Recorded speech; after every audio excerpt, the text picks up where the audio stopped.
નમસ્કાર વિદ્યાર્થી મિત્રો, આજે આપણે ચેપ્ટર નંબર 7 શરૂ કરવાનું છે કે જેનું નામ છે કણોનું તંત્ર અને દ્રવ્યમાન કેન્દ્ર, એટલે કે સેન્ટર ઓફ માસ. અહીંયા મેં નામ આપ્યું છે સેન્ટર ઓફ માસ. પહેલો અક્ષર લઈએ COM. આપણે COM લખીએ એટલે સેન્ટર ઓફ માસ, દ્રવ્યમાન કેન્દ્ર સમજવાનું. આ જ ચેપ્ટરની અંદર તમને ચાક ગતિ પણ આપેલી છે, પણ એ ચાક ગતિને આપણે અલગથી ભણીશું. એ ચેપ્ટર આખું અલગ છે. જૂના સિલેબસમાં એ ચેપ્ટર અલગ હતું. અહીંયા જે NCERT નો નવો સિલેબસ આવ્યો એની અંદર આ દ્રવ્યમાન કેન્દ્ર અને ચાક ગતિ કમ્બાઈન કરેલા છે, પણ આપણે એને અલગ અલગ ભણીશું. બરાબર છે? તો સૌપ્રથમ આપણે ચર્ચા કરવાની છે કે કણ કોને કહેવાય, કણનું તંત્ર કોને કહેવાય, અને પછી આપણે વાત કરીએ દ્રવ્યમાન કેન્દ્રની. તો સૌપ્રથમ આપણે કણની વાત કરીએ એ પહેલા સમજી લઈએ કે દ્રઢ પદાર્થ કોને કહેવાય. બરાબર છે?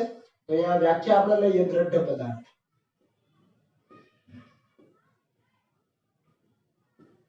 બરાબર, દ્રઢ પદાર્થ એટલે આપણે સાદી ભાષામાં કહીએ તો જેને દબાવી ન શકાય, બરાબર છે, જેને ખેંચી ન શકાય, જેના આકારમાં કે પરિમાણમાં કોઈ પણ પ્રકારનો ફેરફાર ન કરી શકાય, એવા પદાર્થને કહેવામાં આવે દ્રઢ પદાર્થ. જેમ કે આ બોલ પેન છે, એને હાથથી દબાવવા માંગુ છું બે હાથની મદદથી, તો એ દબાશે નહીં. અથવા આવી રીતે આપણે એને પ્રેસ કરવા માંગીએ છીએ અથવા ખેંચવા માંગીએ છીએ તો આના આકારમાં કોઈ પણ ફેરફાર આપણે કરી શકીશું નહીં. હા, ખૂબ મોટા મૂલ્યનું બળ લાગશે તો આના આકારમાં ફેરફાર થશે, મતલબ કે આ ભાંગીને ભૂકો પણ થઈ જાય. બરાબર છે, એવું થઈ શકે. પણ ખૂબ નાના મૂલ્યના અથવા અમુક લિમિટ સુધીના બળ સુધી છે એ આના આકારમાં કે પરિમાણમાં કોઈ પણ પ્રકારનો ફેરફાર થવાનો નથી. તો આ જે માર્કર પેન છે એને તમે દ્રઢ પદાર્થ ગણી શકો. ખ્યાલ આવે છે? બરાબર. વાસ્તવમાં કોઈ પણ પ્રકારનો દ્રઢ પદાર્થ છે તમને મળી શકે નહીં, કારણ કે અમુક મૂલ્યનું તમે બળ લગાવો પછી એ તૂટી જ જવાનો છે કોઈ પણ પદાર્થ. બરાબર છે, એના ઘટક કણોમાં વિભાજિત થઈ જ જવાનો છે, એવું પોસિબલ બની શકે. પણ મોટા ભાગના કિસ્સામાં આપણે છે એ દ્રઢ પદાર્થ કોને ગણીશું તો કે જે પદાર્થનો આકાર છે એ સહેલાઈથી ન બદલી શકાય. સહેલાઈથી જેના આકાર બદલી નથી શકાતા એને કહેવાય દ્રઢ પદાર્થ. હવે આકાર નથી બદલી શકાતા એનો મતલબ કે આ જે પદાર્થ છે ઘણા બધા ઘટક કણોનો બનેલો છે, તો બધા જ ઘટક કણો છે એ સમય સાથે પોતાનું સ્થાન બદલતા નથી. ટૂંકમાં કણોના સાપેક્ષ સ્થાન બદલતા નથી એવું કહી શકાય. એક કણની સાપેક્ષે બીજા કણનું સ્થાન બદલાય નહીં. આ છેડાનો કણ છે એ કણની સાપેક્ષે આ બાજુના છેડાનો જે કણ છે એનું સ્થાન બદલાય. 5 વર્ષ 10 વર્ષ 15 વર્ષ પડી જાય તો પણ ન બદલાય, અથવા એના ઉપર બળ લગાડો તો પણ આ બંને વચ્ચેનું જે અંતર છે આની સાપેક્ષે આનું સ્થાન બદલાય ન બદલાય, તો આ દ્રઢ પદાર્થ ગણી શકાય. તો આપણે અહીંયા લખીએ કે દ્રઢ પદાર્થ એટલે એવો પદાર્થ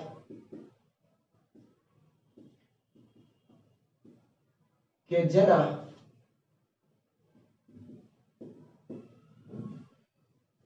જેમાં રહેલા કણોના સાપેક્ષ સ્થાન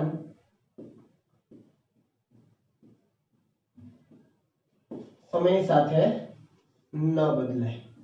કોને કહેવામાં આવે છે દ્રઢ પદાર્થ?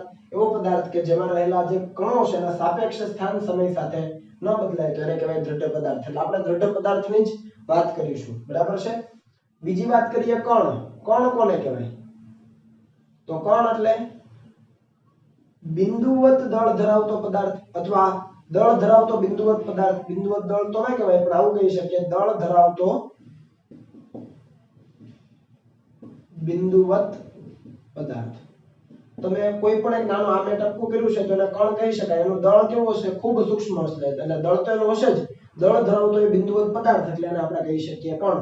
અને આવા ઘણા બધા કણ ભેગા મળે, તમે જુઓ આવા ઘણા બધા કણ ભેગા મળે તો એક પદાર્થની રચના કરે. ધારી લો કે આપણે કોઈ પથ્થરનો ટુકડો લઈએ છીએ તો એની અંદર ઘણા બધા કણો હોય, તો બધા જ કણ ભેગા મળીને એક પથ્થરની રચના કરે છે, ટૂંકમાં પદાર્થની રચના કરે છે, તો એને કહેવાય કણોનું તંત્ર. એટલે આપણે કહી શકીએ, અથવા તંત્ર જ ડાયરેક્ટ કહીએ. તંત્ર કોને કહેવાય? સિસ્ટમ.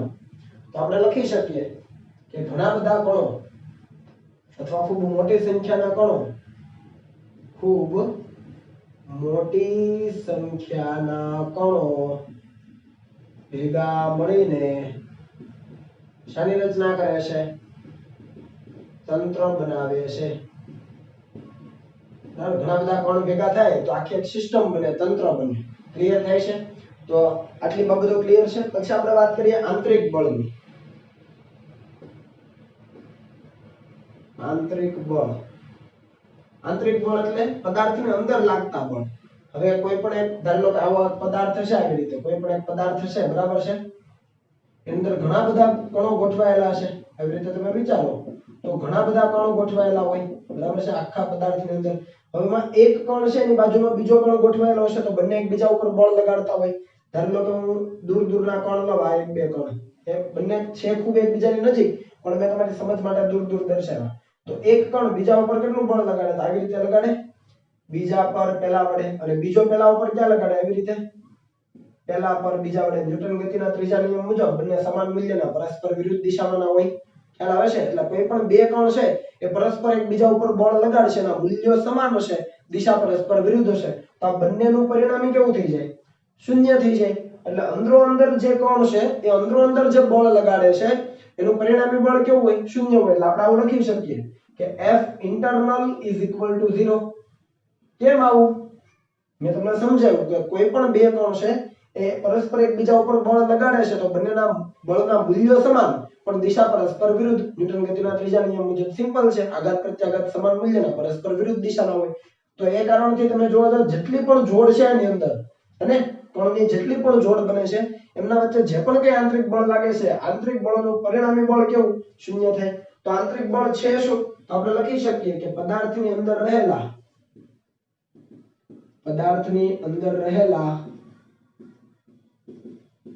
કણો વચ્ચે લાગતું બળ. સમજો, અંદર જે કણ છે એમની વચ્ચે અંદર જે બળ લાગે છે એ બળ એટલે આંતરિક બળ. પદાર્થની અંદર રહેલા કણો વચ્ચે લાગતું બળ તો આપણે લખી શકીએ કે F internal is equal to કેવું થાય? હંમેશા શૂન્ય થાય. હવે શા માટે થાય એ મેં તમને કારણ આપી દીધું છે. ચાલો પછી આપણે વાત કરીએ બાહ્ય બળની, અને એની જ ચર્ચા આપણે આની અંદર કરવાના છે. તો બાહ્ય બળ કોને કહેવાય?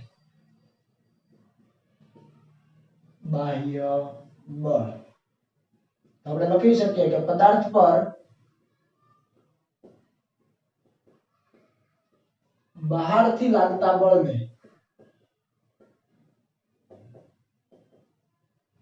બાહ્ય બળ કહેવાય. કે પછી કોઈ પણ પદાર્થ દ્વારા લાગતું હોઈ શકે. આ કોઈ પદાર્થ પડેલો છે, ધારી લો કે ટેબલ, એના ઉપર આપણે બહારથી ધક્કો મારીએ છીએ તો એ ટેબલ પર લાગતું બાહ્ય બળ છે.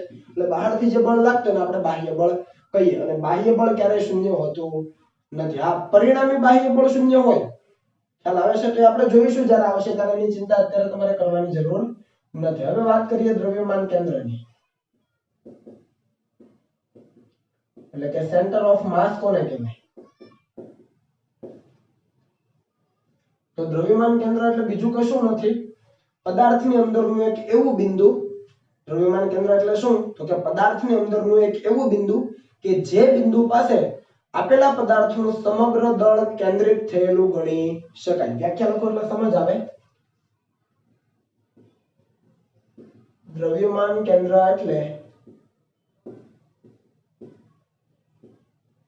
એવું બિંદુ કે જ્યાં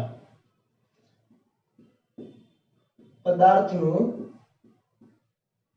સમગ્ર દળ કેન્દ્રિત થયેલું ગણી શકાય. આ સિમ્પલ વ્યાખ્યા છે દ્રવ્યમાન કેન્દ્રની. દ્રવ્યમાન કેન્દ્ર એટલે શું? તો કે એવું બિંદુ કે જ્યાં આપેલો જે પદાર્થ છે એનું સમગ્ર દળ કેન્દ્રિત થયેલું ગણી શકાય. આવી રીતે ધારો કોઈ પદાર્થ વિચારો, તમારી સમજ માટે દર્શાવું છું. આવી રીતે કોઈ પદાર્થ વિચારો, એની અંદર ઘણા બધા કણો છે, બરાબર છે, ઘણા બધા કણો છે. એ દરેક કણનું કંઈક દળ હશે. સૂક્ષ્મ દળ હોય તો દરેક કણનું દળ કેટલું હોય? dm. બીજો કોઈ કણ લઈએ તો એનું દળ કેટલું હોય? dm. એવા આખા પદાર્થની અંદર બધા જ કણનું દળ તમે dm લ્યો તો આખા પદાર્થનું દળ, ધારો કે આપણે કેપિટલ M કહીએ તો આ જે કુલ દળ છે ક્યાં કેન્દ્રિત થયેલું લઈ શકાય? તો એક્ઝેક્ટ ના સેન્ટરમાં. પદાર્થ કેવા પ્રકારનો છે એના ઉપર આધાર રાખે. અહીંયા જો લંબચોરસ ટુકડો છે તો અહીંયા છે એ એક્ઝેક્ટ મિડલ પોઈન્ટ ઉપર છે એ સમગ્ર દળ કેન્દ્રિત થયેલું ગણી શકાય. તો આને કહેવાય એનું સેન્ટર ઓફ માસ. આ પદાર્થનું દ્રવ્યમાન કેન્દ્ર. ક્લિયર થાય છે? ફરીથી રિપીટ કરું છું. આ પદાર્થ છે એની અંદર ઘણા બધા કણ છે, દરેકનું સૂક્ષ્મ દળ છે. તો આ બધા જ સૂક્ષ્મ દળનો સરવાળો કરો તો એ પદાર્થનું કુલ દળ મળે. તો એ કુલ દળ ખરેખર ક્યાં કેન્દ્રિત થયેલું લઈ શકાય? તો કે અહીંયા લઈ શકાય. આવું કેમ આપણે કરીએ છીએ? તો આપણે જ્યારે ન્યૂટન ગતિના નિયમો ભણેલા ત્યારે ન્યૂટન ગતિના નિયમો માટે આપણે એવું કીધેલું કે ભાઈ ન્યૂટન ગતિના નિયમો છે ને બિંદુવત પદાર્થ માટે જ લાગુ પડે. જ્યારે કોઈ પદાર્થ છે કેવો હોય બિંદુવત હોય ત્યારે જ લાગુ પડે. બિંદુવત પદાર્થ એટલે આવી રીતે કોઈ એનું પરિમાણ છે એ ખૂબ ઓછું હોય, બરાબર, એનું દળ હોય પણ પરિમાણ કેવું હોય એનું ખૂબ ઓછું હોય. તો આના ઉપર કોઈ બળ લાગે છે સપોઝ F જેટલું, તો આપણે ન્યૂટન ગતિના નિયમો મુજબ છે એનો પ્રવેગ ગણી શકીએ F m મુજબ. ખ્યાલ આવે છે? પણ જ્યારે કોઈ આવો મોટો પદાર્થ આપેલો છે, વિસ્તૃત પદાર્થ આપેલો છે, ખૂબ મોટા વિસ્તારમાં ફેલાયેલો પદાર્થ છે, ત્યારે આ પદાર્થ ઉપર ધારો કે F જેટલું બળ લાગે છે, આવી જ રીતે અહીંયા જેટલું બળ લાગ્યું એટલું જ આ પદાર્થ ઉપર બળ લાગે છે, તો આ પદાર્થનો પ્રવેગ કેટલો એ કઈ રીતે ગણી શકાય? તો પછી આ આખો પદાર્થ છે આપણે બિંદુવત તરીકે ધ્યાનમાં લેવો પડે, બિંદુવત પદાર્થ તરીકે ગણવો પડે. અને જો બિંદુવત પદાર્થ તરીકે ગણવો હોય તો આપણે એનું દ્રવ્યમાન કેન્દ્ર શોધવું પડે. અને દ્રવ્યમાન કેન્દ્ર શું છે? તો કે આખા પદાર્થનું સમગ્ર દળ ક્યાં કેન્દ્રિત થયેલું છે?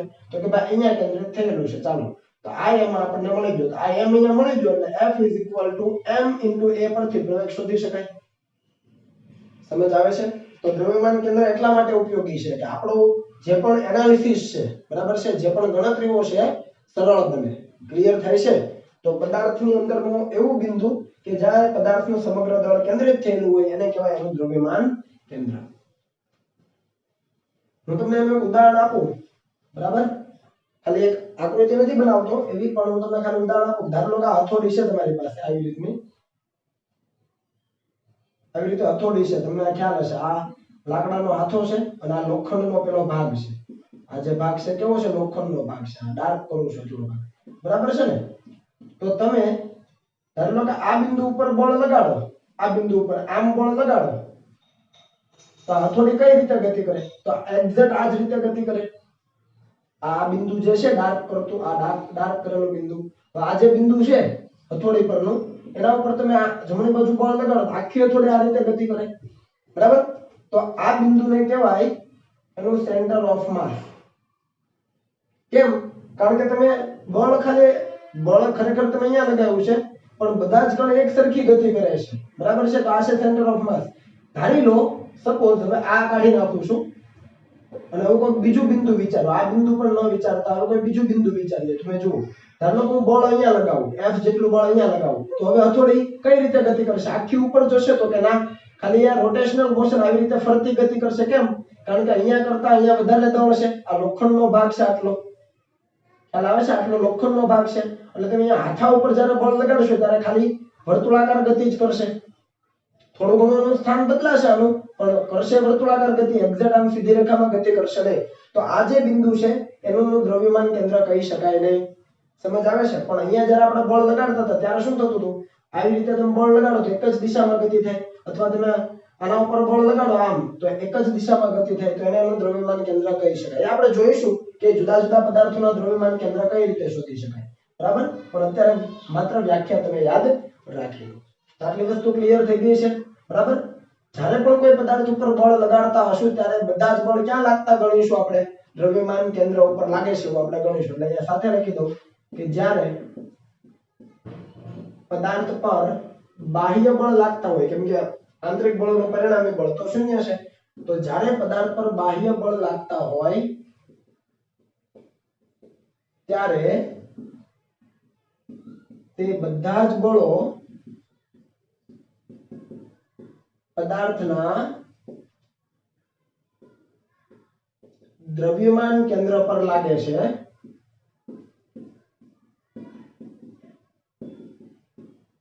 તેમ ગણી શકાય. ક્લિયર? જ્યારે પદાર્થ ઉપર બાહ્ય બળ લાગતા હોય ત્યારે બધા જ બળ ક્યાં લાગે છે? દ્રવ્યમાન કેન્દ્ર ઉપર લાગે છે એવું ગણી શકાય. બીજી વસ્તુ કે જ્યારે બળ લગાડીએ છીએ ત્યારે પદાર્થ છે એનો કંઈક વેગ હોય, તો એ વેગને આપણે દ્રવ્યમાન કેન્દ્રનો વેગ લઈશું. પદાર્થનો કંઈક પ્રવેગ હશે તો એ આપણે એ દ્રવ્યમાન કેન્દ્રનો પ્રવેગ લઈશું. પદાર્થનું કંઈક વેગમાન હશે તો આપણે દ્રવ્યમાન કેન્દ્રનું વેગમાન લઈશું. બધી જ વસ્તુઓ છે દ્રવ્યમાન કેન્દ્રને અનુલક્ષીને આપણે વાત કરીશું. સિમ્પલ છે આ વસ્તુ, કારણ કે દ્રવ્યમાન કેન્દ્ર એક એવું બિંદુ છે કે જ્યાં સમગ્ર દળ છે, તો પદાર્થનું બધું દળ ત્યાં આવી ગયું, તો આપણે દ્રવ્યમાન કેન્દ્રને જ ધ્યાનમાં લેવાનું, એના ઉપર જ ફોકસ કરવાનું. જે પણ કઈ બળ છે દ્રવ્યમાન કેન્દ્ર ઉપર લાગે છે, પદાર્થનો જે પણ કઈ વેગ છે એ દ્રવ્યમાન કેન્દ્રનો વેગ છે, પદાર્થનો જે કઈ પ્રવેગ છે એ પણ દ્રવ્યમાન કેન્દ્રનો પ્રવેગ છે, પદાર્થનું જે કઈ વેગમાન છે એ પણ દ્રવ્યમાન કેન્દ્રનું જ વેગમાન છે. આ દરેક બાબતો આપણે ધ્યાનમાં રાખીશું, બરાબર? ત્યાર પછી છે ગુરુત્વ કેન્દ્ર। તો દ્રવ્યમાન કેન્દ્રની તો મેં તમને વાત કરી જ કે એવું બિંદુ કે જ્યાં પદાર્થનું સમગ્ર દળ કેન્દ્રિત થયેલું છે। ગુરુત્વ કેન્દ્ર એટલે શું? તો તમે અહીંયા નામ વાંચો એટલે ખબર પડે। ગુરુત્વ એટલે ગુરુત્વાકર્ષણ બળ લાગતું હોય પદાર્થ ઉપર છે એ પરિણામી ગુરુત્વાકર્ષણ બળ કયા બિંદુએ લાગે છે એ બિંદુ એટલે એ ગુરુત્વ કેન્દ્ર। એટલે આપણે અહીંયા લખી શકીએ કે ગુરુત્વ કેન્દ્ર એટલે એવું બિંદુ કે જ્યાં પદાર્થનું સમગ્ર વજન કેન્દ્રિત થયું છે એમ કહેવાય। તો આ વ્યાખ્યા જોઈ લો કે ગુરુત્વ કેન્દ્ર એટલે એવું બિંદુ કે જ્યાં પદાર્થનું સમગ્ર વજન કેન્દ્રિત થયેલું છે। તો એવું કહેવાય વજન કેન્દ્રિત થયેલું છે ઇન સેન્સ કે પદાર્થ છે તમારી પાસે અંદર ઘણા બધા કણો છે તો દરેક ઉપર mg મુજબ અહીંયા આપણે dm દળ લીધું તો dmg dmg dmg એવી રીતે નીચે તરફ ગુરુત્વ બળ લાગતા હોય તો પદાર્થનું સમગ્ર દળ ક્યાં કેન્દ્રિત થયેલું લઈ શકો તો કે દ્રવ્યમાન કેન્દ્ર। એનું કુલ દળ કેટલું તો કે m તો mg આ કુલ વજન છે કેન્દ્રિત થયું છે અહીંયા આ બિંદુ પાસે એવું આપણે કહી શકીએ। તો આ છે ગુરુત્વ કેન્દ્ર। એટલે દ્રવ્યમાન કેન્દ્ર અને ગુરુત્વ કેન્દ્ર વચ્ચે જાજો ફરક નથી।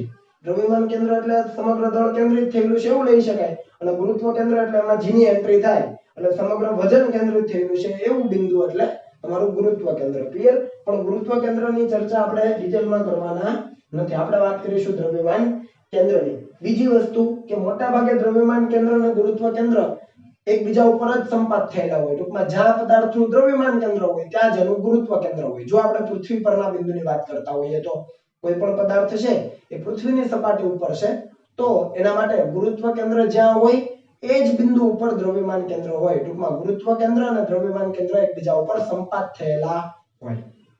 ક્લિયર થાય છે? પણ જેમ જેમ તમે ઊંચાઈએ જતા જાઓ એમ એમ ગુરુત્વ પ્રવેગ g જે છે એ g નું મૂલ્ય ઘટતું જાય। એ આપણે ચેપ્ટર નંબર 8 માં જોઈશું। પૃથ્વીની સપાટીથી જેમ જેમ તમે ઊંચાઈ ઉપર જાઓ એમ g નું મૂલ્ય ઘટતું જાય। એટલે g નું મૂલ્ય ઘટે એટલે ગુરુત્વ કેન્દ્ર છે એ દ્રવ્યમાન કેન્દ્રથી નીચે નીચે આવતું જાય। પહેલા ધારી લો કે કોઈ પદાર્થ છે પૃથ્વીની સપાટી ઉપર છે તો એના માટે જ્યાં ગુરુત્વ કેન્દ્ર છે ત્યાં જ તમારું દ્રવ્યમાન કેન્દ્ર છે। હવે એના એ જ પદાર્થને તમે ધારી લો કે માઉન્ટ એવરેસ્ટ ઉપર લઈ જાવ છો તો થશે શું તો કે તમારું જે દ્રવ્યમાન કેન્દ્ર છે ઉપર હશે એ પદાર્થ માટે એટલે એ તો જ્યાં હોય ત્યાં જ હોય દ્રવ્યમાન કેન્દ્ર પણ તમારું ગુરુત્વ કેન્દ્ર છે પેલા એના ઉપર સંપાત થયેલું તો એના કરતા થોડું નીચે આવી જશે। કઈ જગ્યાએ? જ્યારે તમે પદાર્થને માઉન્ટ એવરેસ્ટ ઉપર લઈ જશો ત્યારે। કેમ આવું? કે ભાઈ દ્રવ્યમાન કેન્દ્ર જ્યાં હતું ત્યાંનું ત્યાં જ રહેશે પણ ગુરુત્વ કેન્દ્ર નીચે આવતું રહેશે। દ્રવ્યમાન કેન્દ્રની એક્ઝેક્ટ નીચે થોડુંક અંતરે નીચે તરફ ગુરુત્વ કેન્દ્ર હોય છે। એવું કેમ? કારણ કે જેમ જેમ ઊંચાઈ ઉપર જઈએ એમ g નું મૂલ્ય ઘટતું જાય, ગુરુત્વ પ્રવેગનું મૂલ્ય ઘટતું જાય છે। આ બાબત આપણે ચેપ્ટર નંબર 8 માં ડિટેલમાં જોઈશું કે ઊંચાઈ સાથે ગુરુત્વ પ્રવેગ કઈ રીતે બદલાય છે। ઓકે, તો આટલી બાબતો કોપી કરી લો પછી આપણે આગળ જઈએ।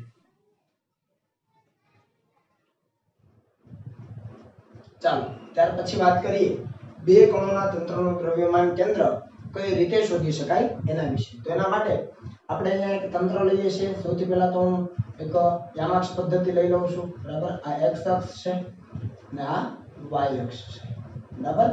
તો આ એક યામાક્ષ પદ્ધતિ લીધી, આ એનું ઉગમ બિંદુ લીધું O। આપણે બે કણ લઈએ, ધારી લો કે એક કણ છે P1 અને બીજો એક કણ છે P2। આ P1 કણ છે એનું દળ આપણે લઈએ m1 અને P2 કણ છે એના દળને આપણે લઈએ m2। તો એકનું દળ m1 બીજાનું દળ m2 આ બે કણ છે અને આ બંને કણના ઉગમ બિંદુની સાપેક્ષે સ્થાન સદિશ માની લઈએ। આનો સ્થાન સદિશ છે r1 સદિશ અને આ જે બીજો કણ છે એનો સ્થાન સદિશ છે r2 સદિશ।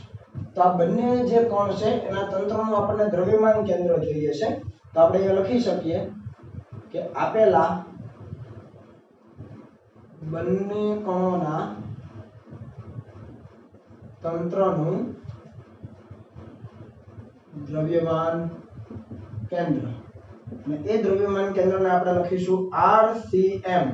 RCM એટલે સેન્ટીમીટર નથી, સેન્ટર ઓફ માસ છે, ઇઝ ઇક્વલ ટુ એને લખાય m1 r1 સદિશ એટલે કે પહેલો જે કણ છે એનું દળ અને એનો સ્થાન સદિશનો ગુણાકાર વત્તા બીજો જે કણ છે એનું દળ અને એના સ્થાન સદિશનો ગુણાકાર છેદમાં બંને જે કણ છે એના દળનો સરવાળો। આ સિમ્પલ વ્યાખ્યા છે સૂત્રના સ્વરૂપમાં, આને તમારે યાદ રાખવાની છે. જો આ સૂત્ર તમને યાદ રહી જશે તો બાકીની બધી વસ્તુઓ તમારા માટે ઈઝી થઈ જશે. આ માત્ર બે કણો માટે લીધું છે. ફરીથી સમજી લો, બે કણ છે, એકનું દળ m1 બીજાનું m2 અને બંનેના સ્થાન સદિશ છે r1 સદિશ r2 સદિશ. તો આ બંને કણોના તંત્રનું દ્રવ્યમાન કેન્દ્રનું સૂત્ર શું થાય? તો દ્રવ્યમાન કેન્દ્ર જે છે એનો સ્થાન સદિશ આપણે કહીએ RCM, એટલે કે સેન્ટર ઓફ માસ નો સ્થાન સદિશ ઇઝ ઇક્વલ ટુ પહેલા કણનો દળ અને એનો સ્થાન સદિશનો ગુણાકાર વત્તા બીજા કણનું દળ અને એના સ્થાન સદિશનો ગુણાકાર છેદમાં બંનેનું કુલ દળ. તો આનો જે દ્રવ્યમાન કેન્દ્ર છે હશે ક્યાં? તો આ બંનેને જોડતી રેખા પર હશે. આ બંને કોણ છે એનું દ્રવ્યમાન કેન્દ્ર ક્યાં હશે? અહીંયા કંઈક બંનેને જોડતી રેખા પર હશે. આને કહેવાય સેન્ટર ઓફ માસ. બરાબર. અને એનો સ્થાન સદિશ કેટલો છે? તો એનો સ્થાન સદિશ આપણે અહીંયા લીધો છે RCM. કેટલો છે? RCM. ક્લિયર? એટલે હંમેશા દ્રવ્યમાન કેન્દ્ર છે એ બંને કણોને જોડતી રેખા પર જ હોય. તો આપણે અહીંયા લખી શકીએ કે અહીં દ્રવ્યમાન કેન્દ્ર બંને કણોને જોડતી રેખા પર હોય. હવે તમને એવો સવાલ થાય કે અહીંયા તો કોઈ દળ હાજર જ નથી, તો પણ દ્રવ્યમાન કેન્દ્ર ત્યાં હોય? હા, એવું જરૂરી નથી કે દ્રવ્યમાન કેન્દ્ર છે દળ હોય ત્યાં જ હાજર હોય. સપોઝ કે અહીંયા આપણે એક રિંગ લઈએ તો રિંગનું દ્રવ્યમાન કેન્દ્ર વચ્ચે જ હોય. અને આપણે તકતી લઈએ, આખી એક આ તકતી છે, તકતીની અંદર દળ બધી જગ્યાએ વિતરિત હોય તો એનું દ્રવ્યમાન કેન્દ્ર પણ વચ્ચે જ હોય. તમે બંને કિસ્સામાં જુઓ, આ રિંગ છે અને આ તકતી છે. બરાબર. તો તકતીમાં દ્રવ્યમાન કેન્દ્ર છે એ તકતી ઉપર જ છે, એટલે કે ત્યાં દળનું વિતરણ ઓલરેડી થયેલું છે, ત્યાં જ આપણને દ્રવ્યમાન કેન્દ્ર મળે પણ છે. પણ જ્યારે રિંગની વાત કરીએ છીએ ત્યારે રિંગમાં દળ ક્યાં હોય? તો કે આ બહારની જે સપાટી છે, ટૂંકમાં પરિઘ છે, પરિઘ ઉપર જ દળનું વિતરણ હોય. આ વચ્ચેનો જે ભાગ છે ખાલી છે. એટલે દ્રવ્યમાન કેન્દ્ર છે એ હવામાં પણ હોઈ શકે અને જ્યાં દ્રવ્ય પથરાયેલું છે ત્યાં પણ હોઈ શકે. સમજ આવે છે? દ્રવ્યમાન કેન્દ્ર હવામાં પણ હોઈ શકે અને જ્યાં દ્રવ્ય પથરાયેલું છે ત્યાં પણ હોઈ શકે. એ બાબત પણ અહીંયા નોંધી દઈએ તમારી સમજ માટે. આને તમારે અલગથી યાદ રાખવાનું છે કે દ્રવ્યમાન કેન્દ્ર હવામાં હોઈ શકે અથવા દ્રવ્ય પથરાયેલું છે અથવા દ્રવ્ય પથરાયેલું હોય ત્યાં પણ હોઈ શકે. આ તમારે ભૂલવાનું નથી. ક્લિયર થાય છે? એટલે મેં તમને ઉદાહરણ આપીને સમજાવ્યું કે રિંગમાં દ્રવ્યમાન કેન્દ્ર હવામાં છે, પણ તકતીની વાત કરીએ તો તકતીની અંદર દ્રવ્ય પથરાયેલું છે ત્યાં દ્રવ્યમાન કેન્દ્ર છે. એટલે અહીંયા બે કણોના તંત્ર માટે વાત કરી છે તો દ્રવ્યમાન કેન્દ્ર ક્યાં છે? તો કે બંને કણોને જોડતી રેખા પર છે. એ વાત તો કરી, પણ હવામાં છે. ઓકે, ચાલો. હવે આને આપણે સમીકરણ નંબર 1 કહીએ તો અહીંયા r1 સદિશ r2 સદિશને x અને y ના સ્વરૂપમાં લખી શકાય. શું લખી શકાય? તો કે r1 ને શું લખાય? x1 i કેરેટ વત્તા y1 j કેરેટ. r2 ને શું લખાય? તો કે બીજા માટે x2 i કેરેટ વત્તા y2 j કેરેટ. આમ લખી શકાય કે ન લખી શકાય? સદિશ સ્વરૂપમાં આ રીતે આવડે છે ને? તો એવી રીતે દ્રવ્યમાન કેન્દ્રના પણ આમ લખી શકાય. RCM શું લખી શકાય? XCM i કેરેટ વત્તા YCM j કેરેટ. આનો મતલબ શું? તો કે દ્રવ્યમાન કેન્દ્રનો x યામ અને દ્રવ્યમાન કેન્દ્રનો y યામ. x યામ હોય એટલે i કેરેટ આવે, કેમ કે સદિશ એટલે સદિશનું મૂલ્ય ને એની દિશામાંનો એકમ સદિશ, સદિશનું મૂલ્ય ને એની દિશામાંનો એકમ સદિશ. તો આ દરેક વસ્તુ ક્લિયર હોય તો સમીકરણ 1 પરથી શું લખાય? જુઓ તો સમીકરણ 1 પરથી કઈ લખાય? તો આને તમે કિંમતો મૂકો એટલે આવું લખાય XCM i કેરેટ વત્તા YCM j caret is equal to અહીંયા શું લખાય? m1 x1 i વત્તા y1 j વત્તા m2 x2 i વત્તા y2 j આખાના છેદમાં શું લખાય? m1 પ્લસ m2 લખાય. જુઓ તો બરાબર છે? અહીંયા RCM R1 અને R2 ની કિંમત મૂકી. તમે અહીંયા જુઓ i કેરેટ છે એને કોમન કાઢીને એક બાજુ કરો ને અહીંયા i કેરેટ છે, સરખાવશો ને એટલે આવું મળશે. XCM ઇઝ ઇક્વલ ટુ અહીંયા શું મળે? તો કે m1 x1 વત્તા m2 x2 છેદમાં m1 પ્લસ m2. તમને આવું મળશે. જોઈ લો. એક cm ને કરતા બનાવો x cm ને અહીંયા i કેરેટ છે તો આ બાજુ i કેરેટ વાળા ભેગા કરો તો m1 x1 અહીંયા m2 x2 થાય અને m1 m2 છેદમાં i કેરેટ બંને બાજુ ઉડી જાય એવી જ રીતે y cm ને કરતા બનાવો તો j કેરેટ સરખાવાના બંને બાજુ તો y cm એટલે અહીંયા શું થાય j કેરેટ એટલે m1 y1 j કેરેટ તો ઉડી જશે વત્તા m2 y2 j caret cancel થઈ છે કોમન કાઢીને છેદમાં m1 m2 સમજ આવે છે તો આ બંને સૂત્ર પણ ખૂબ અગત્યના છે કે જ્યારે કોણ છે માત્ર x અક્ષ ઉપર હોય અને ત્યારે તમારે દ્રવ્યમાન કેન્દ્ર શોધવું હોય તો આ સૂત્ર કોણો જ્યારે y અક્ષ ઉપર હોય બંને કોણ ત્યારે તમારે દ્રવ્યમાન કેન્દ્ર શોધવું હોય તો આ સૂત્ર વાપરી શકાય બરાબર છે તો આટલી વસ્તુ કોપી કરો પછી આપણે આગળ જઈએ ચાલો કોપી કરો ફટાફટ ઉતાવળ રાખજો બરાબર ઓકે ચાલો ધારી લો કે આપણી પાસે બે કોણ છે બરાબર છે અને બંને જે કોણ છે એમની વચ્ચેનું અંતર l છે અહીંયા હું એક્સ્ટ્રા લખું છું એટલે આપણી પાસે બે કોણ છે આ એક કોણ અને એક બીજો કોણ છે એકનું દળ આપણે લઈએ m1 બીજાનું દળ લઈએ આપણે m2 અને બંને વચ્ચેનું અંતરને આપણે l કહીએ ધારી લો બરાબર છે તો આ બંને જે કોણ છે આપણે m2 વધારે છે m1 કરતા એવું કહીએ ચાલો m2 કેવો છે m1 કરતા વધારે છે એટલે બીજા કોણનું દળ વધારે છે m1 કરતા એવું કહીએ તો આનું દ્રવ્યમાન કેન્દ્ર હશે કઈ જગ્યાએ તો એ દ્રવ્યમાન કેન્દ્ર શોધવા માટે તમારે એક સિમ્પલ ફોર્મ્યુલા યાદ રાખવાનું છે સિગ્મા mi ri સદિશ ઇઝ ઇક્વલ ટુ 0 કોની સાપેક્ષે દ્રવ્યમાન કેન્દ્રની સાપેક્ષે આ એક વસ્તુ શીખી લો આ શોર્ટકટ છે એટલે તમને ફટાફટ આવડી જશે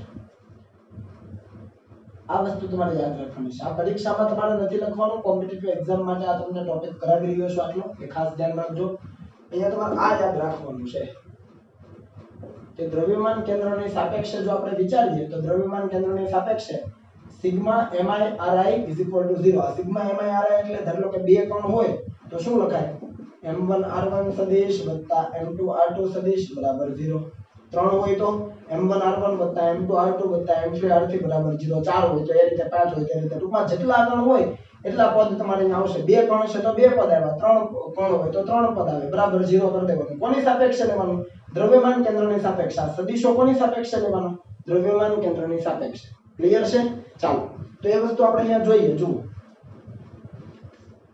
ધારી લો કે દ્રવ્યમાન કેન્દ્ર કે અહીંયા છે ક્યાં છે અહીંયા છે ધારી લઈએ તો આ છે સેન્ટર ઓફ માસ બરાબર આ શું છે સેન્ટર ઓફ માસ ધારી લો કે પહેલો જે પદાર્થ છે m1 ત્યાંથી દ્રવ્યમાન કેન્દ્ર x જેટલા અંતરે છે કેટલા અંતરે x તો બાકીનું અંતર કેટલું વધે બીજા પદાર્થથી l - x કેનો પડી ક્લિયર થાય છે દ્રવ્યમાન કેન્દ્ર છે એ પહેલો જે કોણ છે ત્યાંથી x જેટલા અંતરે તો બીજા કોણથી કેટલા અંતરે થાય l - x જેટલા અંતરે હવે આ સૂત્ર વાપરીએ તો હવે શું કરી શકાય તો જુઓ પહેલા કોણ માટેથી વિચારો તો અહીંયા m1 અને આ પહેલા કોણની કઈ બાજુ છે દ્રવ્યમાન કેન્દ્ર જમણી બાજુ એટલે અંતર કેવું થાય પોઝિટિવ થાય અથવા તમે અહીંયાથી વિચારો ચાલો અહીંયાથી વિચારો દ્રવ્યમાન કેન્દ્રથી વિચારો કારણ કે દ્રવ્યમાન કેન્દ્રની સાપેક્ષે લેવું છે ને તો દ્રવ્યમાન કેન્દ્રથી વિચારો m1 તો છે દ્રવ્યમાન કેન્દ્રથી આ x અંતર ડાબી બાજુ તો માઈનસ લખવું પડે વત્તા હવે બીજા માટે વિચારો તો m2 અને એનું અંતર કેટલું છે તો કે l - x એ જમણી બાજુ છે તો m જ રહેવા દેવાનું ઇઝ ઇક્વલ ટુ 0 આ બાબત સમજ પડી કે ના પડી ફરીથી રિપીટ કરું છું આ સૂત્ર દ્રવ્યમાન કેન્દ્રની સાપેક્ષે વાપરવાનું છે mi ri 0 mi એટલે કોઈ પણ i મો કોણ પહેલો બીજો ત્રીજો એવી રીતે ri એટલે દ્રવ્યમાન કેન્દ્રની સાપેક્ષેનો સ્થાન સદિશ બરાબર તો દ્રવ્યમાન કેન્દ્રની સાપેક્ષે જ બધું ગણવાનું તો દ્રવ્યમાન કેન્દ્ર અહીંયા છે તેથી પહેલો પણ એનું દળ તો નેગેટિવ ન જોઈએ એટલે m1 લખી દીધું હવે r1 લખવાનું પહેલા માટે તો દ્રવ્યમાન કેન્દ્રની ડાબી બાજુ છે એટલે x કેવો લખવાનો નેગેટિવ કેમ કે સદિશ છે સદિશ સ્વરૂપમાં આપણે લીધો છે તો દ્રવ્યમાન કેન્દ્રની ડાબી બાજુ હોય તો માઈનસ લેવો પડે હવે બીજા માટે m2 as it is અને r2 લેવો પડે તેના માટે આ જમણી બાજુ છે એટલે l - x તો હવે અહીંયાથી તમે x મેળવવાનો છે એટલે શું કરી શકો તો m1 x છે જમણી બાજુ જાય તો પ્લસ થઈ જાય તો m1x m2 L minus m2x આવું થાય કે ન થાય? આ m1x ક્યાં ગયો? પહેલી તરફ એટલે પ્લસ થઈ ગયો. આ m2l અને m2x હવે અહીંયાથી શું થશે? તો કે m1 plus m2 into x થાય જુઓ તો is equal to m2 into l થાય. તો અહીંયાથી તમે x ને કરતા બનાવો તો શું મળે? m2l ના છેદમાં m1 plus m2. ખબર પડી? તો આ સૂત્રની અંદર તમે કિંમત મૂકી દો. જો m1 m2 તમને આપેલા છે, બંને વચ્ચેનું અંતર l પણ આપેલું છે, તો તમે મૂકી દો તો તમને જવાબ મળી જાય. બરાબર? તો આમાં તમને ખબર પડી જશે કે ભાઈ તમે દ્રવ્યમાન કેન્દ્ર શોધશો ને એટલે કોની નજીક મળશે? તો કે ભારે કણ ધરાવતો પદાર્થ છે ને એની નજીક મળશે. આપણે અહીંયા લખી શકીએ કે જ્યારે બે કણોના દળ અલગ અલગ હોય, જ્યારે બે કણોના દળ અલગ અલગ હોય ત્યારે દ્રવ્યમાન કેન્દ્ર વધારે દળ ધરાવતા કણની નજીક મળે. આ યાદ રાખવાનું છે. જ્યારે બે કણના દળ કેવા હોય? અલગ અલગ હોય, એકનું વધારે એકનું ઓછું હોય, ત્યારે દ્રવ્યમાન કેન્દ્ર ક્યાં મળે? તો કે જે કણનું દળ વધારે છે એટલે કે વધારે દળ ધરાવતો જે કણ છે એની નજીક તમને મળશે. ક્લિયર થાય છે આ બાબતમાં? બરાબર? તો આ તમારે યાદ રાખવાનું છે. એટલે અહીંયા મેં તમને કીધું છે કે ભાઈ એકનું દળ m1 બીજાનું દળ m2 છે m1 કરતા વધારે છે. તમે જુઓ અહીંયા તો દ્રવ્યમાન કેન્દ્ર ક્યાં હશે? આ બાજુ વધારે હશે. આ જે m2 દળ ધરાવતો પદાર્થ છે કારણ કે આનું દળ વધારે છે તો દ્રવ્યમાન કેન્દ્ર એ બાજુ વધારે ખસેલું હશે. તો આ બધા જ પોઈન્ટ છે વ્યવસ્થિત યાદ રાખવાના છે. ખાસ કરીને આ સૂત્ર કે દ્રવ્યમાન કેન્દ્રની સાપેક્ષે આ સૂત્ર તમારે વાપરવાનું છે. દ્રવ્યમાન કેન્દ્રની સાપેક્ષે શૂન્ય થવું જોઈએ અને એના આધારે તમે આ ગણતરી કરો એટલે જવાબ તમને મળી જાય. તમે જુઓ જે પદાર્થ પાસેથી આપણે માપ્યું છે એનાથી સામેનું દળ આવી ગયું. અહીંયા x ક્યાંથી લીધું? તો કે m1 થી લીધેલું છે અંતર. તો અહીંયા નીચે તો સરવાળો જ આવવાનો કુલ દળનો. આ લંબાઈ એ જ આવવાની. બંને વચ્ચેની જે લંબાઈ છે અહીંયા આવશે, બંનેના દળનો સરવાળો નીચે આવશે. અહીંયા પદ કયું આવ્યું? તો કે જે પદાર્થથી હું માપવા માંગુ છું એનાથી બીજો જે પદાર્થ છે એનું દળ લખવાનું. ધારી લો જેને m2 થી માપવાનું કીધું હોત તો અહીંયા m2 થી માપવાનું કીધું હોત તો x ડેશ શું આવે? લખીએ ચાલો અહીંયા લખી દઈએ એટલે તમને સમજ આવે. હું m2 થી માપવાનું કહું તો શું આવે? તો જુઓ અહીંયા આ x ક્યાંથી હતું? m1 થી. આપણે અહીંયા લખીએ કે જો m2 દળથી દ્રવ્યમાન કેન્દ્ર કેટલા અંતરે હોત? x ડેશ અંતરે હોત તો આવું લઈએ. m2 દળથી દ્રવ્યમાન કેન્દ્ર x ડેશ અંતરે હોય તો x ડેશ કેટલું લેવાય? તો x ડેશ એટલે અહીંયાથી માપેલું અંતર છે તો સામેનાનું દળ લેવાનું. એટલે કે m1l છેદમાં m1 plus m2. વસ્તુ એ જ છે, જો ભૂલ ન થાય ખાસ સમજો. અહીંયા શું છે? x ક્યાંથી અંતર હતું? m1 થી. તો એની સિવાયનું દળ લેવાનું. જો m2l છેદમાં m1 plus m2.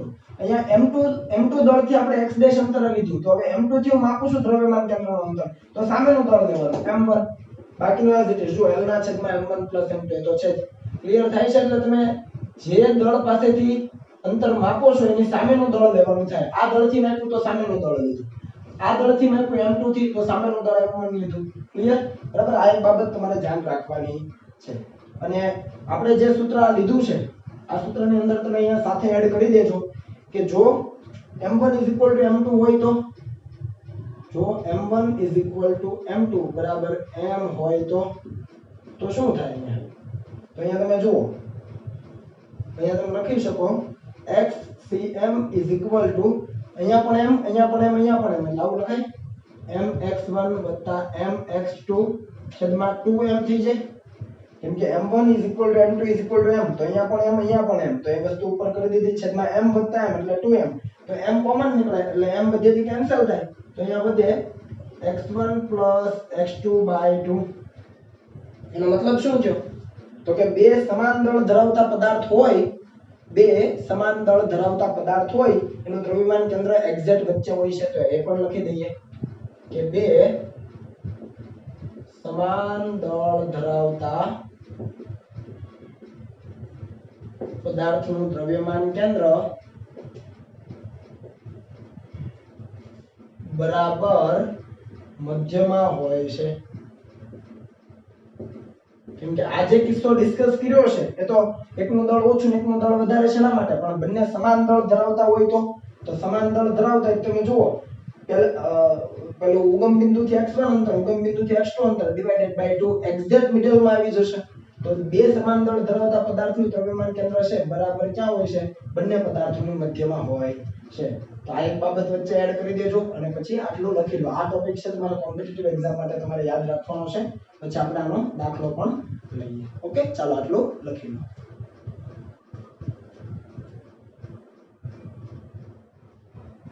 ચાલો થોડા દાખલાઓ જોઈ લઈએ. તો અહીંયા પહેલો દાખલો છે. અહીંયા તમે જુઓ બે પદાર્થો તમને આપ્યા છે. એકનું દળ 2 કિલોગ્રામ, બીજાનું 5 કિલોગ્રામ. બંને વચ્ચેનું અંતર આપ્યું છે તમને 10 metre.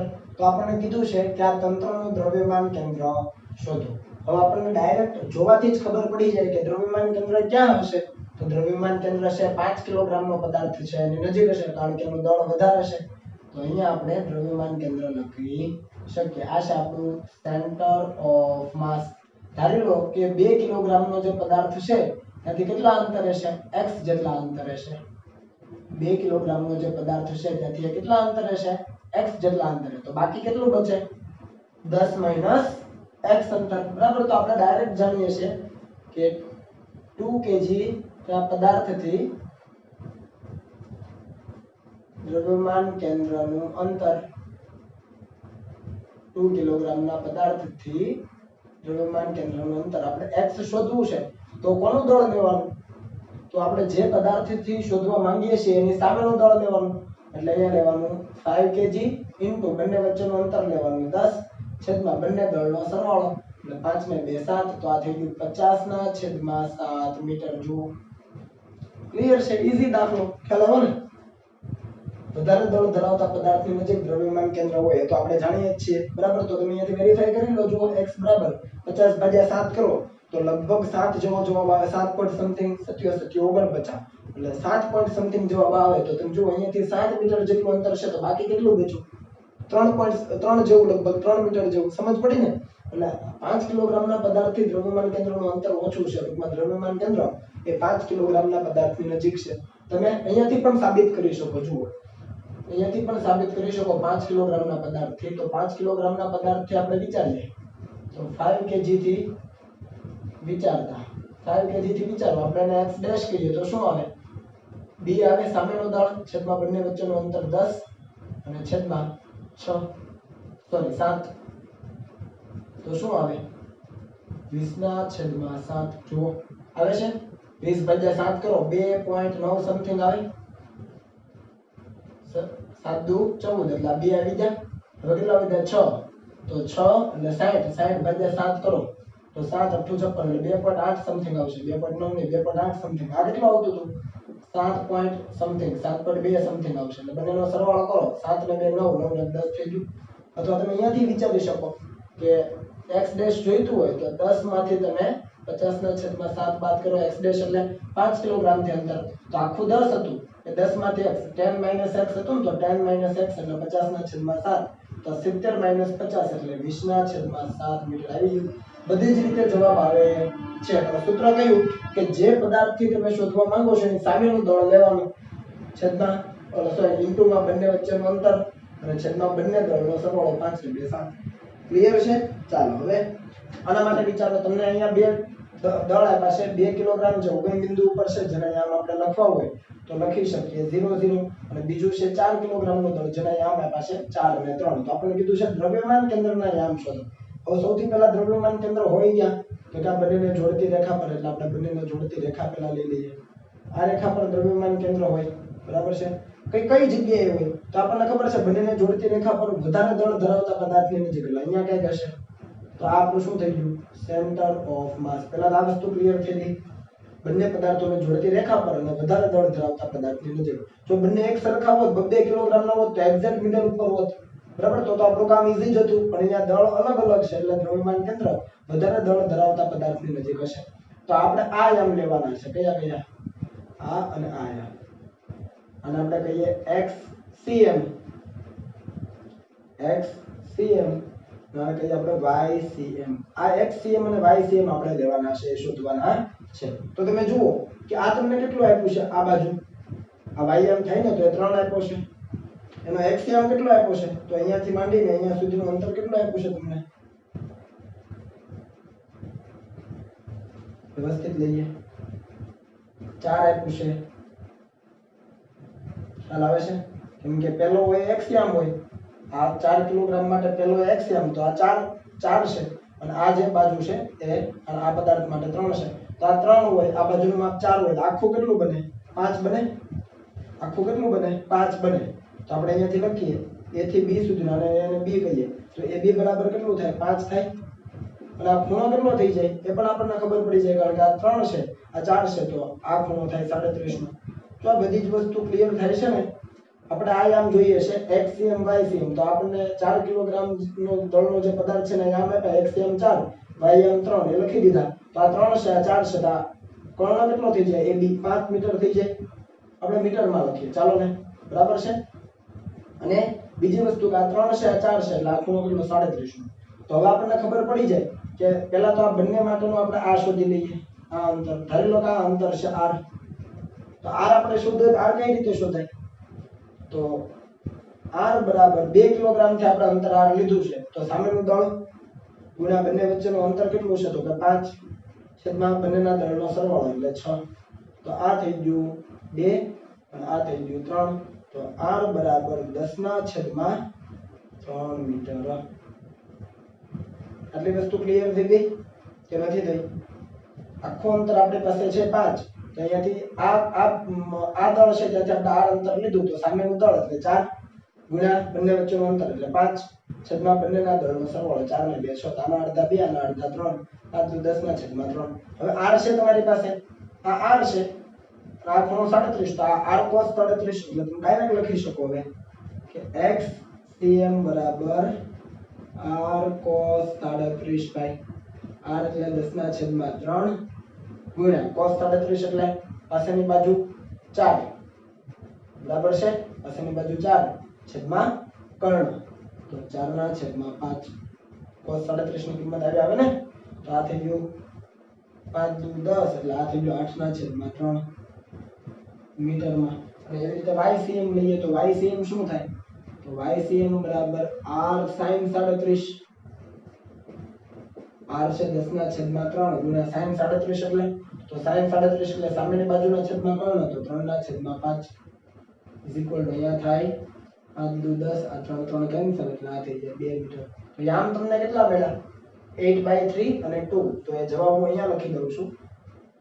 XCM YCM is equal to 8/3 અને 2 મીટર.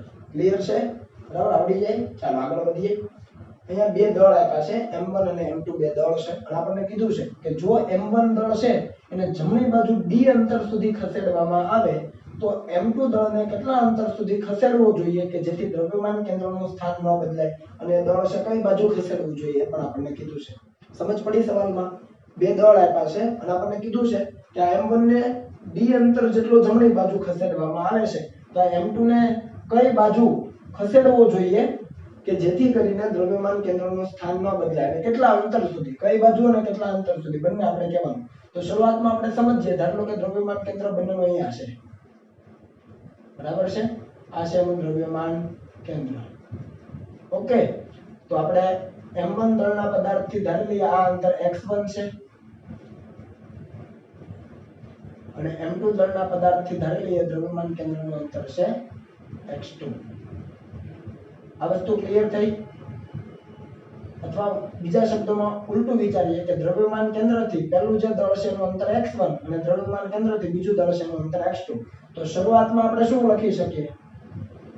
પ્રારંભમાં જ્યારે શરૂઆતમાં આપણે વિચારીએ છીએ ત્યારે આપણે આવું લખી શકીએ સિગ્મા mi ri સદિશ ઇઝ ઇક્વલ ટુ 0. આવું મેં તમને કીધું હતું હમણાં, દ્રવ્યમાન કેન્દ્રની સાપેક્ષે આ લખવાનું હતું.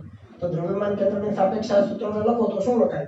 દ્રવ્યમાન કેન્દ્રની સાપેક્ષે આ બાજુ વિચારો તો m1 અને x1 કેવું થાય? નેગેટિવ, તો -x1 વત્તા દ્રવ્યમાન કેન્દ્રની સાપેક્ષે આનું વિચારો તો m2 અને હવે x2 પોઝિટિવ થાય ઇઝ ઇક્વલ ટુ 0. તો તમને તરત ખબર પડે કે m1x1 પેલી તરફ જાય તો પ્લસ થાય ઇઝ ઇક્વલ ટુ m2x2 એના ઉપરથી તમે ડાયરેક્ટ લખી શકો x1 ના છેદમાં x2 is equal two m2 ના છેદમાં m1 જોઈ લો ક્લિયર થાય છે દ્રવ્યમાન કેન્દ્રની સાપેક્ષે તમે લખો આની સાપેક્ષે m1 અને આ અંતર કેવું આવે ઋણ આવે પછી દ્રવ્યમાન કેન્દ્રની સાપેક્ષે આનું અંતર કેવું આવે ધન તો તમને આ પરિણામ મળી જાય આના ઉપરથી તમે લખી શકો કે x is proportional to 1/m જોઈ લો x1 અને m1 વ્યસ્ત પ્રમાણમાં x2 અને m2 વ્યસ્ત પ્રમાણમાં એટલે તમે આવું લખી શકો ખ્યાલ આવે છે આનો મતલબ શું થયો તો કે આ અંતર ક્યાંથી છે આ અંતર ક્યાંથી માપેલું છે દ્રવ્યમાન કેન્દ્રથી તો દળ જેમ વધારે હશે એમ દ્રવ્યમાન કેન્દ્રથી અંતર એ દળનું કેવું હશે ઓછું હશે ખબર પડી દળ જેમ વધારે હશે એમ દ્રવ્યમાન કેન્દ્રથી એ દળનું અંતર આ x કેવું હશે ઓછું હશે ક્લિયર ચાલો હવે આપણે સમજીએ કે m1 ને જમણી બાજુ d જેટલા અંતર સુધી ખસેડવામાં આવે એટલે આને છે કે આવી રીતે d જેટલા અંતર સુધી ખસેડવામાં આવે છે અને અહીંયા પદાર્થ આવી ગયો બરાબર એ એરો માર્યો છે જમણી બાજુ જોઈ લીધું પણ આપણને કીધું છે કે તો m2 ને કેટલા અંતર સુધી ખસેડવો જોઈએ જેથી દ્રવ્યમાન કેન્દ્રનું સ્થાન ન બદલાય એટલે દ્રવ્યમાન કેન્દ્ર અહીંયા ને અહીંયા જ રહેવું જોઈએ જ્યાં છે ત્યાં જ તો m2 ને ક્યાં લાવવો પડે ડાબી બાજુ લાવવો પડે ધારી લો કે d ડેશ અંતર સુધી લાવવો પડે જે આપણે શોધવાનું છે અને m2 ને અહીંયા લાવવો પડે છે સમજાય છે m1 ને ક્યાં લઈ ગયા જમણી બાજુ d અંતર સુધી જમણી બાજુ એરો માર્યો મેં તો દ્રવ્યમાન કેન્દ્રનું સ્થાન જો એમ જ રહેવા દેવું હોય દ્રવ્યમાન કેન્દ્ર ત્યાંનું ત્યાં જ રાખવું હોય તો આ જે m2 દળ છે ને જમણી બાજુ ન ખસેડી શકાય ક્યાં લાવવું પડે ડાબી બાજુ લાવવું પડે ધારી લો કે d ડેશ અંતર સુધી તો જો કઈ બાજુ આપણને કીધું તે તો ખબર પડી ગઈ લેફ્ટ સાઈડ આ તો વસ્તુ ક્લિયર જ છે બરાબર છે હવે કેટલો એટલે કે d ડેશ આપણે શોધવાનું છે તો હવે આપણે લખી શકીએ કે હવે બીજા કિસ્સામાં શું લખી શકાય જો બીજા કિસ્સામાં તો આ શરતનું પાલન કરો તો આ શરત મુજબ વિચારો ફરીથી આવી શરતનું પાલન તો થાય જ તો આપણે અહીંયા લખી શકીએ કે સમીકરણ 1 મુજબ વિચારો તો m1 હવે જો ઋણ નિશાની નથી લેવાની ડાયરેક્ટ આના ઉપરથી જ લખો તો x1 શું થાય તો હવે અંતર કેટલું થઈ જાય દ્રવ્યમાન કેન્દ્રથી આ અંતર આખું હતું x1 d જેટલો આ બાજુ આવ્યો તો x1 - d થઈ જાય x1 - d એવી જ રીતે બીજા માટે m2 અંતર કેટલું થઈ જાય આખું x2 હતું d જેટલું ઘટી ગયું તો x2 - d ડેશ થઈ જાય આ સમજ પડી ક્લિયર થાય છે આ બાબત બરાબર છે ફરીથી રિપીટ કરી દઉં છું m1 as it is આ x1 એટલે તો કે દ્રવ્યમાન કેન્દ્રથી એક બાજુનું અંતર હવે ઋણ નિશાની નથી લેવાની કેમ કે ઋણ ઓલરેડી મેં ઉપરના પદમાં લઈ લીધી છે અને પછી સાદુરૂપ આપ્યું છે એટલે આ પદ ડાયરેક્ટ આવ્યું એટલે હવે આની અંદર ફરીથી ઋણ લેવાની જરૂર નથી તો m1 as it is x1 એટલે દ્રવ્યમાન કેન્દ્રથી હવે જે નવું સ્થાન છે એનું અંતર કેટલું તો કે આખું x1 હતું d જેટલું ઘટી ગયું તો x1 - d વધ્યું બરાબર એવી જ રીતે બીજા માટે વિચારો તો આખું x2 હતું d ડેશ જેટલું ઘટી ગયું તો x2 - d ડેશ જેટલું વધે m2 તો તમે જુઓ આને કહી દઈએ સમીકરણ નંબર 2 તો સમીકરણ 1 માંથી 2 બાદ કરો 1 - 2 લેતા હું ડાયરેક્ટ લખીશ જોજો 1 માંથી 2 બાદ કરો આ માઈનસ છે બરાબર તો 1 માંથી 2 બાદ કરો અહીંયા m1 x1 અહીંયા તમે અંદર આપી દો તો શું વધે m1 x1 - m1 d1 તો અહીંયા ખાલી -m1 d1 વધે સોરી m1 d વધે કારણ કે m1 x1 - m1 x1 કરો આમાંથી આ બાદ કરો તો ડાબીમાંથી ડાબી જમણીમાંથી જમણી તો m1 x1 અહીંયા m1 x1 બાદ થઈ ગયું અને માઈનસ કરેલું છે ને આ માઈનસ એટલે આ કેવું થઈ જશે પ્લસ એટલે અહીંયા માઈનસ કરવાની જરૂર નથી m1 d પ્લસ થશે ઇઝ ઇક્વલ ટુ આમાંથી આ બાદ કરો તો m2 x2 અહીંયા પણ m2 x2 cancel minus m2 d dash એટલે અહીંયા ખાલી m2 d ડેશ બચશે આવું તમે કરજો તો d ડેશ તમને કેટલું મળશે તો d ડેશ તમને મળશે m1 ના છેદમાં m2 d હા નો જવાબ છે આ બધા શોર્ટકટ સૂત્ર છે યાદ રાખજો પરીક્ષાની અંદર તમે ડાયરેક્ટ એનો ઉપયોગ કરી શકો d ડેશ m1/m2 d બંનેના દળ આપ્યા છે m1 ને જમણી બાજુ d અંતર સુધી ખસેડેલું મૂલ્ય આપ્યું હોય તો તમે બીજા પદાર્થને કેટલો ખસેડવો જોઈએ કેટલા અંતર સુધી મળી જાય કઈ બાજુ તો કે ડાબી બાજુ એ અહીંયા ખબર પડી ધારો કે આ પદાર્થને તમે ડાબી બાજુ લઈ જાઓ તો આને ક્યાં લઈ જવું પડે જમણી બાજુ જેથી કરીને દ્રવ્યમાન કેન્દ્રનું સ્થાન બદલાય નહીં આ દરેક લોજિક તમારે વિચારવા પડે. ઓકે, ચાલો આને લખી લો.